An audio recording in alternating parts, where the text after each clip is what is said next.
wrong with you? You crazy? That's kind of a mean thing to say to someone. Hurtful. You know, those words definitely hurt me badly when my father spoke them to me several years ago. You see, I was not myself. I was in a weird state of mind. I wasn't mentally healthy. What was happening to me was the onset of post-traumatic stress disorder. And my father, though he is a veteran, said that to me. What's wrong with you? You crazy? And he was actually hinting towards like schizophrenia or something like that. See, at this point in my life, I was very scared. I was 30 years old. I was having all kinds of weird things happening. Everything from strange feelings throughout the day, panic attacks, insomnia, I can't sleep, irritability, flashbacks, not knowing what it was, not understanding. I grew up within a Christian community.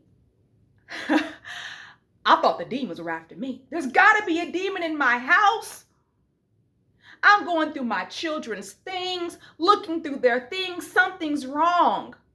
I don't feel good. Also, I had a medical background, and it felt neurological to me. I know something is happening here. Once I got over the, okay, it's not a demon, something else is going on here. It's got to be neurological. I know what I'm feeling. Something's not right. And I'm going to doctor after doctor after doctor. At one point, because I was in my 30s, a doctor in the emergency department asked, "How old are you?" I said, "I'm 30. And her eyes lit up. And her position kind of changed because I could tell she was irritated. Like, okay, you're presenting again in the emergency department with all this going on to you. You're 30 years old. So then I'm starting to think, what does that mean? 30. What is it about 30 that is a big deal? I can see the face expression. I started to do my own research. Oh my goodness. Do I have it? I think I got MS. I think I have MS. MS. Now I'm seeing neurologist after neurologist.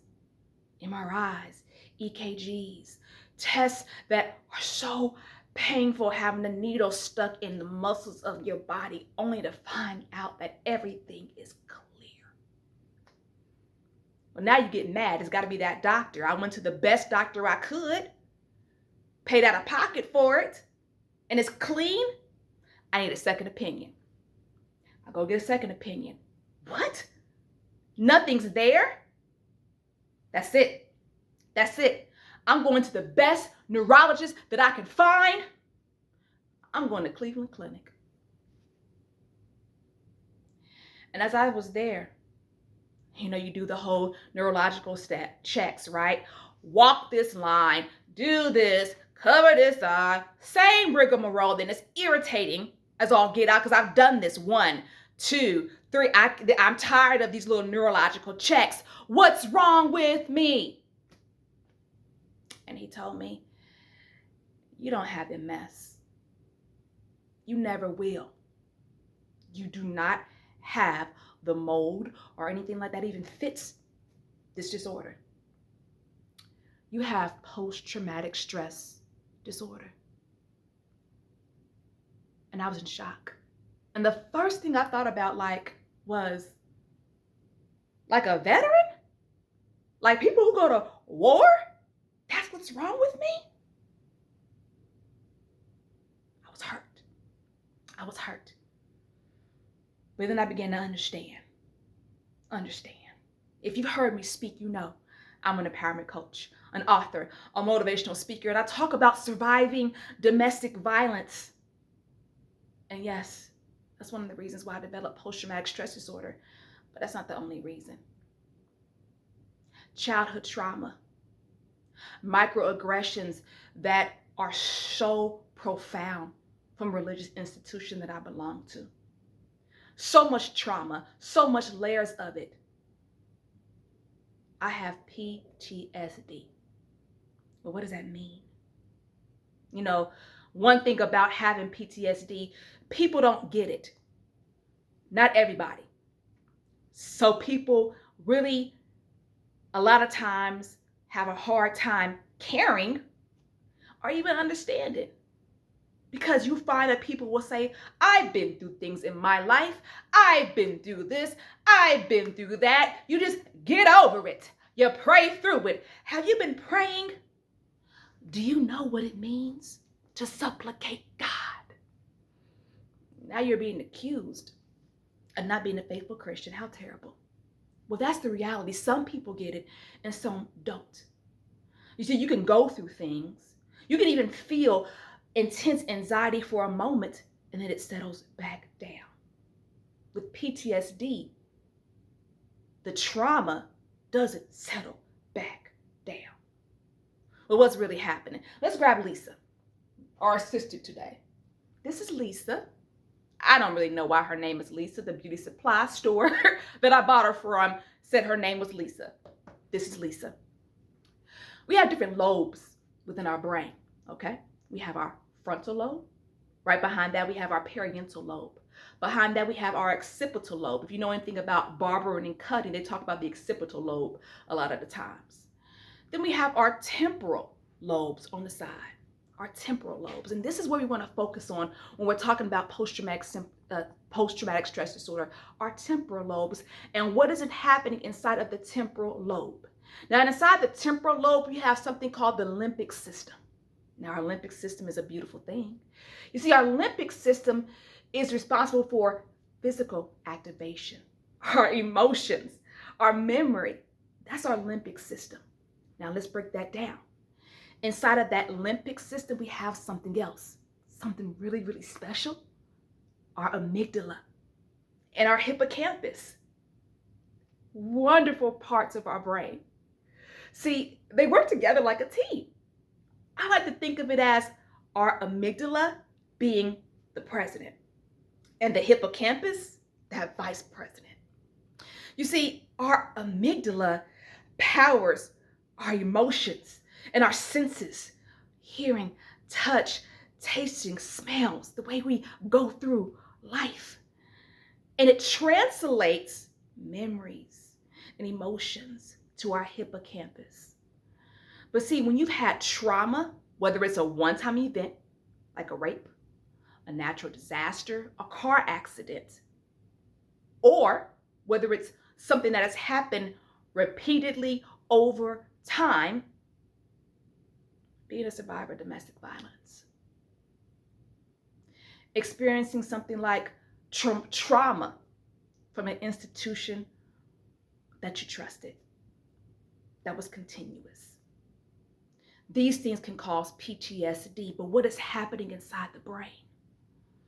Well, what's happening is that our amygdala is being injured, constantly in a state of trauma, that fight or flight. Our amygdala got hurt and it shrunk and caused our hippocampus to malfunction. Veterans of war, it has been seen and proven scientifically that they do have a shrunken hippocampus. Not only that, children that suffer from adverse childhood experiences, without someone to come and be a support system and help them to build resiliency, it affects their brains. That hippocampus becomes shrunken. It's not functioning right. And that is how PTSD forms. Now, like I said, some get it, some don't. Why? Because of our DNA, as well as environmental factors. What I want you to remember is this: why is it that two veterans in the same platoon could go through the same exact situation? One develops PTSD, one doesn't. So that's what's happening inside of our body. Okay. Well, how does a person get the help they need? Treatment is out there.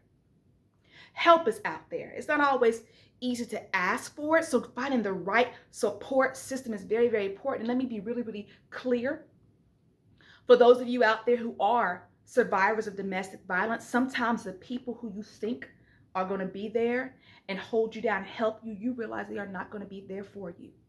Even when you go through a divorce, you really find out who your friends are and who they aren't. So like I learned even in group therapy, domestic violence counseling group therapy, for some people, even your own family, they don't understand and they don't care. So what's next for you? You are responsible for your healing. So let's talk about treatment. And for some people, they have a support system. I know lots of survivors. One of my favorite survivors said, I came from a family full of women. So when they found out what happened, they all came up and said, let's go. We out of here. Let's go. So some people do have the proper support. But no matter what happens, find support. Find support. For me, my support has come from people outside of my family unit. Someone who is very close to me, who I call my sister. A spiritual coach. You have to find people who are a support system for you, that you can talk to for help. Now, don't get me wrong, not everyone needs therapy. I agree with that. If you have the proper coping skills, you may not need therapy, but I recommend it. I go to therapy. I've seen therapists. I've lost therapists and said this is not working. It's a journey, getting what you need sometimes. You know, I went to domestic violence counseling services on and off for 10 years before I could finally break free. This is a relationship that I had been in since I was a teenager. Went to group therapy, like I mentioned before, an own individual therapist. So therapy is very, very important because it's psychotherapy, talking it out. Understand this, okay? I am a student even now at Indiana Wesleyan University, and I'm enjoying my journey there. And even though I'm learning so much about the mind and psychology, that's my major, psychology, my bachelor's degree I'm working on, still, it helps to have someone to bounce things off of, to help me process what I don't understand. So therapy, it is okay. And especially in the African American community, it's such a stigma. You don't think it hurts to have your own dad say, what's wrong with you? You're crazy. Or to have a mother who simply just can't understand because her mother died a victim of domestic violence. She just doesn't understand. You get over it. So you need a support system, whether it is therapy. It's okay to find a therapist. And you may have to keep searching to find just that right one that understands. But you get the therapy or the help you need, however you get it. Coping skills, right? Exercise, yoga, mindfulness, meditation, progressive relaxation. Now, I'm more of what I like to call a naturalist. So I prefer a natural way of doing things for a lot of different reasons. But don't get it wrong. If I really believed that I needed to be on medication, I would take it. So antidepressants is the recommendation a lot of times, though I'm not. This is just me speaking my own journey. I'm not a doctor, a lawyer, or anything like that. I'm a survivor of domestic violence, sharing my story, telling you what I've learned as I've gone along my journey. But antidepressants a lot of times are prescribed to help. And it's okay. It's okay if you need that. Me personally, because I've studied pharmacology, because I've studied anatomy and physiology in my past, I have my own opinions about certain medications and certain treatments and what I want to do. EDMR is a recommendation for a lot of people. CBT therapy, cognitive behavior therapy, one of my favorites, right? Breaking down the layers of trauma and seeing it for what it is. Acceptance and behavior therapy. All things you get from finding the right therapist to help you through the journey. Now, as far as anything that I may take, my preference is cannabis, right? I'm not saying I smoke weed, right? Is it legal in your state? You know, I live in Indianapolis, Indiana, so no, like cannabis is not like legalized, but CBD products are, and that's something that I really, really enjoy and love when I'm feeling stressed. Being able to take them daily if I need to help me relax. Melatonin if I need to sleep. Be very, very careful because a lot of times people who suffer from trauma can fall into alcoholism very, very easily. Especially, keep this in mind. Did you know that women are more prone to develop PTSD than men? So a lot of time for women, being emotional creatures that we are, when things like being a survivor of domestic violence, that Stockholm syndrome, what is like Stockholm syndrome starts to hit you, that trauma bond starts to break, and you're breaking up all those things, it can be hard, and alcohol is an easy go-to, so be careful about what you're doing. Watch yourself. Get the help that you need. There's nothing wrong with saying, I'm not okay. I'm not okay. And remember this, no matter why you have PTSD, whether it's a natural disaster, whether it's childhood trauma, whether it's surviving domestic violence, it is okay not to be okay, because healing is not pretty and it's not a linear process. You have your highs and your lows, your highs and your lows, and that's perfectly normal. It's perfectly normal.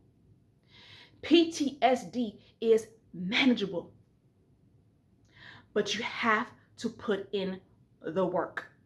You have to be intentional about your healing. I'm a single mother. Intentionality is hard. For me, it's time management. But you have to do what you got to heal, to get to the other side, especially when you're a mother. You teach your children how to heal, how to cope. And when you get yourself together and healed, trust and believe that self-care will trickle right on down.